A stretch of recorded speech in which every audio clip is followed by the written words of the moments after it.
আজ ঈদুল আজহা। রাফি খুব ভোরে ঘুম থেকে উঠল। সে বলল, আজ ঈদের দিন, আজ আমি সব সুন্নতগুলো পালন করব ইনশাআল্লাহ।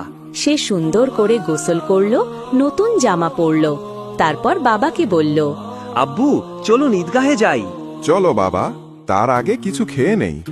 ঈদুল আজহার আগে খাওয়া সুন্নত না, তাই ঈদের নামাজের পর আমরা কোরবানি করে খাবো। তারপর তারা তাকবীর বলতে বলতে ঈদগাহে গেল। আল্লাহু আকবার, আল্লাহু আকবার, লা ইলাহা ইল্লাল্লাহু, আল্লাহু আকবার, ওয়ালিল্লাহিল হামদ। নামাজ শেষে সবাই একে অপরকে ঈদের সালাম দিল। ঈদ মোবারক। বাড়ি ফিরে তারা কোরবানি করল। রাফি দূর থেকে দেখল আর মনে মনে বলল, ইব্রাহিম আলাইহিস সালাম আল্লাহর জন্য কত বড় ত্যাগ করেছিলেন।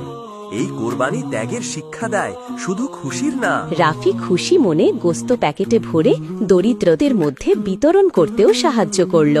সে বলল, এই তো আসল আনন্দ, সবাইকে নিয়ে ঈদ করা। প্রিয় বাচ্চারা, ঈদের দিন শুধু আনন্দের না, এটা ইবাদতের দিন। সুন্নত মানো, দোয়া করো, তাকওয়ার সাথে কোরবানি করো। আল্লাহ বলেন, তার কাছে পৌঁছে তোমাদের তাকওয়া। সূরা হজ আয়াত 37।